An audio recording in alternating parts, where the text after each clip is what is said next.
Everyone, welcomes to Nimbus learning powered by engineers academy. तो आज के इस सेशन में हम लोग देखने वाले हैं कि डिफरेंशियल गियरबॉक्स कैसे वर्क करता है, हम लोग इसको क्यों लेके आए, इससे पहले वाला सिस्टम कैसा था, उसके बाद हम लोग डिफरेंशियल गियरबॉक्स पे क्यों आए। तो ये वन बाय वन हम लोग इस एनिमेशन वीडियो की हेल्प से समझने वाले हैं। तो चलो सेशन को स्टार्ट करते, टाइम वेस्ट नहीं करते हुए। तो यहाँ पे हम लोग देखने वाले हैं कि डिफरेंशियल गियरबॉक्स क्या होता है। किसी भी फोर व्हीकल का या फोर व्हीलर व्हीकल का क्या होता है, एक इंटीग्रेटेड पाथ होता है ना। अब इसके अंदर जब हम लोग देखें तो ड्राइव शाफ्ट से आपका पावर आ रहा होता है, वो आपका कहां तक जाता है, आपके व्हील तक पहुंचता है। किसकी हेल्प से पहुंचेगा वो वन बाय वन हम लोग यहाँ पे कंस्ट्रक्शन इसका देखते हैं किस तरीके से होता है। जैसे मान लो कि एक ऐसा केस है जब हमने राइट टर्न लिया, तो राइट टर्न के केस में आप देख रहे हैं जो आपका राइट व्हील है, राइट व्हील को कम डिस्टेंस ट्रेवल करना पड़ रहा है और लेफ्ट व्हील को आपको यहाँ पे ज्यादा डिस्टेंस ट्रेवल करना पड़ रहा है। ऐसे केस में आप आरपीएम देखेंगे तो इसका आरपीएम, लेफ्ट वाले का आरपीएम कैसा होगा, लेफ्ट वाले का आरपीएम यहाँ पे ज्यादा रहा होगा और जो आपके पास राइट वाला है इसका आरपीएम कैसा रहा होगा, कम रहा होगा। तभी यहाँ पे यदि एट ए सेम टाइम की यदि हम लोग बात करें, सेम टाइम पे जो इसको ज्यादा डिस्टेंस मूव करना पड़ रहा है तो इसकी स्पीड ज्यादा रही होगी, राइट वाले को डिस्टेंस कम मूव करना पड़ रहा है तो इसका डिस्टेंस यदि कम है तो इसका स्पीड क्या रहा होगा, कम रहा होगा। तो यहां पे देखो, तो इस केस में यदि आप बात करो, जैसे पहला केस आपके पास आएगा कि जैसे मान लो सॉलिड शाफ्ट से कनेक्टेड है, सॉलिड शाफ्ट से कनेक्टेड था, तो सॉलिड शाफ्ट के केस में क्या था, जैसे ही ये एक टाइम पे एक साथ मूव कर रहा है और इसको ज्यादा स्पीड चाहिए और राइट वाले को कम स्पीड चाहिए, तो यहां पे स्लिपिंग प्रॉब्लम होगी, है ना। बिना स्लिप के ये मूव नहीं कर पाएगा। तो इस चीज को हटाने के लिए यहां पे क्या अपने को लाना पड़ा, डिफरेंशियल गियरबॉक्स का कॉन्सेप्ट आया। अब डिफरेंशियल गियरबॉक्स क्या करेगा, बिना स्लिपिंग के दोनों ही व्हील को सेम टाइम पे डिफरेंट आरपीएम प्रोवाइड कराएगा। क्योंकि आपको यहाँ इशू क्या आ रहा था, एट ए सेम टाइम पे दोनों ही व्हील को डिफरेंट आरपीएम चाहिए था। मतलब राइट वाले को कम आरपीएम चाहिए था, लेफ्ट वाले को ज्यादा आरपीएम चाहिए था। तो डिफरेंशियल गियरबॉक्स यही करवाने वाला है कि जब भी आपको गाड़ी को टर्न लेना है, जब भी व्हीकल को टर्न लेना है, तो एट ए सेम टाइम पे दोनों ही व्हील को वो क्या करेगा, डिफरेंट आरपीएम आपको प्रोवाइड कराएगा। क्लियर है। तो इसलिए आपको यहां पे डिफरेंशियल गियरबॉक्स का कॉन्सेप्ट लेके आना पड़ा। अब इसके अंदर की चीज देखते हैं कि इसके अंदर क्या क्या होता है। यहां पे यदि आप बात करें, ये आपका पिनियन हो गया, ड्राइव शाफ्ट से आपका कनेक्टेड है पिनियन, पिनियन से आपका कनेक्टेड क्या रहता है, आपका यहाँ पे रिंग गियर रहता है। बात आ रही समझ में। यहां पे हम लोग बात करें तो यहां से पिनियन का जो पावर है वो आपका किस पे आता है, यहां पे रिंग वाले पे आता है। ये आपके पास रिंग गियर है, रिंग गियर पे आपका पावर आता है। अब रिंग गियर से जो आपका कनेक्टेड होगा वो आपका रिंग गियर से कनेक्टेड होगा स्पाइडर गियर। देख रहे हैं, स्पाइडर गियर के पास दो मोशन होता है।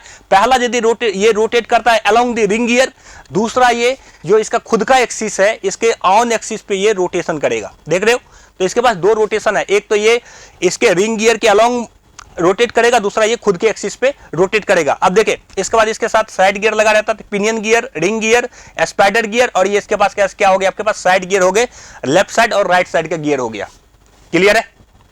अब देखो, अब यहां पे पहला केस आता है कि जब गाड़ी आपकी स्ट्रेट लाइन चल रही है तो इसके पास स्पाइडर गियर के पास बस एक ही मोशन होगा, along the ring gear, along the ring gear ये होगा। उसके बाद यदि आप बात करें तो दोनों ही शाफ्ट पे, दोनों ही जो आपके पास ये लेफ्ट साइड और राइट साइड के व्हील पे सेम पावर के साथ यहाँ पे सेम रोटेशन मिल रहा होगा, क्योंकि अभी यहाँ पे कोई टर्न नहीं ले रहा है, तो यहाँ पे स्पाइडर गियर के पास बस एक ही रोटेशन होगा।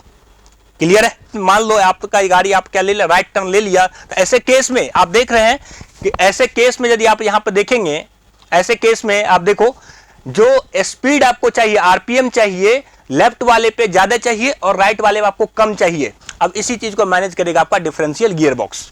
कैसे करेगा उस चीज को समझते हैं। अब देखो, जैसे ही आपने राइट टर्न लिया, तो राइट टर्न लेने से आपको लेफ्ट वाले पे ज्यादा स्पीड चाहिए और राइट वाले पे कम स्पीड चाहिए। तो देखो, अब ऐसा टर्न लेने से ये स्पाइडर गियर के पास दो रोटेशन आता है। दो रोटेशन क्या आएगा, एक तो ये अलोंग दी रिंग गियर चलेगा, उसके वजह से ये यहां पे एक पेरिफेरल वेलोसिटी यदि आप बात करो, पेरिफेरल स्पीड की यदि बात करो, तो वहां पे दो आएगा। एक इसके पास आया रोटेशन, किसके रोटेशन की वजह से, जो आपका ये रिंग गियर के अबाउट ये अलोंग जो रोटेट कर रहा है उसकी वजह से, एक ये खुद के एक्सिस पे जो रोटेट करेगा, एक वहां से आएगा स्पिनिंग की वजह से।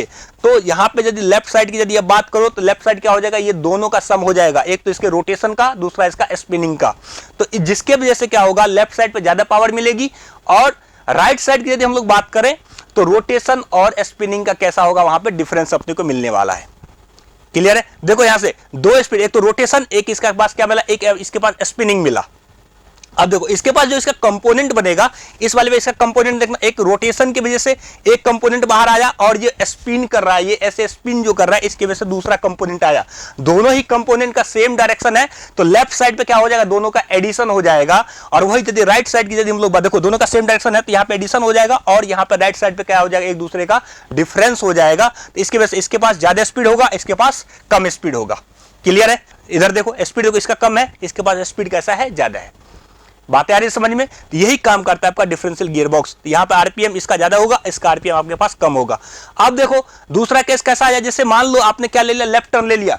अब जैसे ही आपने लेफ्ट टर्न लिया तो लेफ्ट टर्न लेने से राइट वाले जो आपके पास ये व्हील है इसको ज्यादा डिस्टेंस ट्रेवल करना पड़ेगा, लेफ्ट वाले को कम डिस्टेंस ट्रेवल करना पड़ेगा। तो इसका स्पीड ज्यादा रहना पड़ेगा, इसका स्पीड को कम रहना, मतलब इसका जो रोटेशन होगा ये ज्यादा, इसका आरपीएम ज्यादा होगा, इसका आरपीएम कम होगा। अब इस चीज को मैनेज करने के लिए आप खुद ही सोचो, राइट वाले को ज्यादा स्पीड चाहिए तो अब इसका जो पहले जो आपके पास स्पाइडर गियर ऐसे रोटेट कर, अब उसके अपोजिट डायरेक्शन में रोटेट करेगा तो यहाँ पे स्पिनिंग और रोटेशन की वजह से दोनों का वेलोसिटी कंपोनेंट सेम डायरेक्शन में होगा तो इसको ज्यादा स्पीड मिलेगा। और इस वाले का कैसा होगा, लेफ्ट साइड यदि हम लोग बात करें इसको कम स्पीड करने के लिए दोनों का कैसा होगा, डिफरेंस होगा यहाँ पे।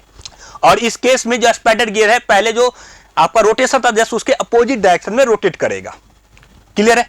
अब देखो यहां से रोटेशन आपको समझ आ जाएगा। इसके पास देखो दोनों अलोंग, यहां पे यदि बात करें अलोंग दी रिंग, और उसके बाद कैसा है आपका यहाँ पे एक उसका खुद के एक्सिस पे रोटेशन है, खुद के एक्सिस पे स्पिनिंग उसको बोल रहे हैं और उसके जो अलोंग है उसको हम लोग रोटेशन बोल रहे हैं। तो पेरिफेरल स्पीड की यदि हम लोग बात करें तो रोटेशन प्लस स्पिनिंग यहाँ पे आपको देखने को मिलेगा। लेकिन एक बात बताओ, यहाँ पे हम लोग पहले एक ही स्पाइडर गियर ले रहे थे, अब यहाँ पे दो स्पाइडर गियर ले रहे हैं। ये इसलिए ले रहे हैं जैसे मान लो लोड कैरिंग कैपेसिटी से क्या हो जाएगा, बढ़ जाएगा।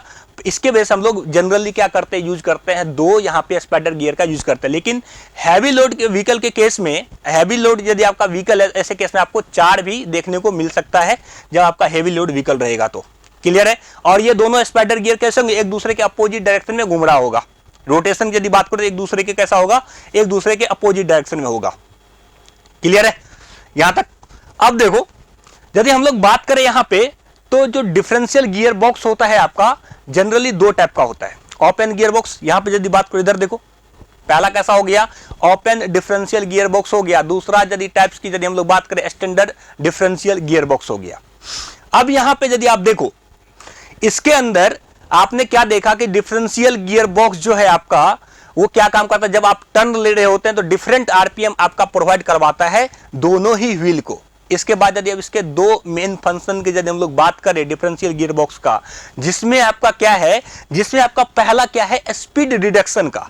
स्पीड रिडक्शन की यदि हम लोग बात करें, पिनियन आपका किससे कनेक्टेड है, रिंग गियर से। यहाँ पे स्पीड रिडक्शन की वजह से आपको क्या देखने को मिलेगा, बिकॉज ऑफ स्पीड रिडक्शन आपको क्या देखने को मिलेगा, यहाँ पे टॉर्क मल्टीप्लिकेशन आपको देखने को मिलेगा। दूसरा यदि हम लोग यहाँ पे फंक्शन की यदि बात करें, दूसरा मेन फंक्शन की यदि बात करें तो आप देखो शाफ्ट से पावर आ रही है, शाफ्ट से पावर आ रही है और ये उसको 90 डिग्री पे ट्रांसमिट कर रहा है, 90 डिग्री पे आपको यहाँ पे ट्रांसमिट कर रहा है। बात आई समझ में? तो पहला तो आपको समझ में आ गया। पहला क्या समझ में आया कि यहाँ पे स्पीड रिडक्शन होगा, किसके वजह से, क्योंकि यहाँ पे स्पीड रिडक्शन होता है, इसके वजह से आपको टॉर्क मल्टीप्लिकेशन देखने को मिलेगा। दूसरा यदि हम लोग बात करें कि आपके पास शाफ्ट से पावर आ रहा है, इंजन से शाफ्ट कनेक्टेड है और वहां से ये पिनियन के थ्रू किस पे आ रहा है, रिंग पे आ रहा है। तो ये क्या कर रहा है, इसको यहाँ पे 90 डिग्री पे आपके पावर का ट्रांसमिशन कर रहा है। क्लियर है? अब देखो इस केस में यदि आप बात करें तो मैंने आपको दोनों टाइप बता दिए डिफरेंशियल गियर बॉक्स के। अब एक केस ऐसा आता है जैसे यहां पे बात करो, जो व्हीकल है आपका, व्हीकल जैसे जनरली आपके रोड पे चल रहा है।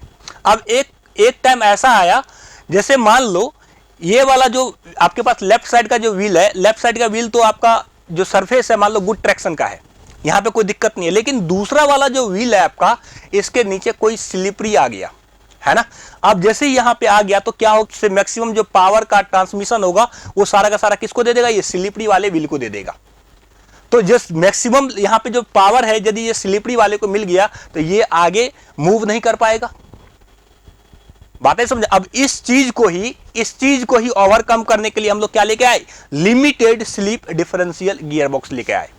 बात है समझ में। इसका यदि डिसएडवांटेज की यदि बात करें, डिफरेंशियल गियरबॉक्स का डिसएडवांटेज की यदि हम लोग बात करें तो क्या हुआ डिसएडवांटेज, जब ये दूसरा वाला व्हील, कोई भी व्हील यदि आपको स्लिपरी के अंदर आ जाता है ना, यहां पे देखो तो क्या करे, ये इस पे स्लिप करता है, इसी पे एक ही जगह पे ये मूव करता रह जाएगा, तो सारा का सारा मैक्सिमम पावर किसको मिल जाएगा, इसको, और ये आगे मूव नहीं कर पाएगा। और इसी चीज को ओवरकम करने के लिए हम लोग क्या लेके आए, इसी चीज को ओवरकम करने के लिए हम लोग लिमिटेड स्लिप डिफरेंशियल गियरबॉक्स लेके आए। उसका डिस्कशन हम लोग आगे वाले वीडियो में करेंगे। ठीक है, यहां पे आपका कॉन्सेप्ट क्लियर हो गया होगा। आई होप आपको समझ में आ गया डिफरेंशियल गियरबॉक्स का concept. Thank you so much everyone.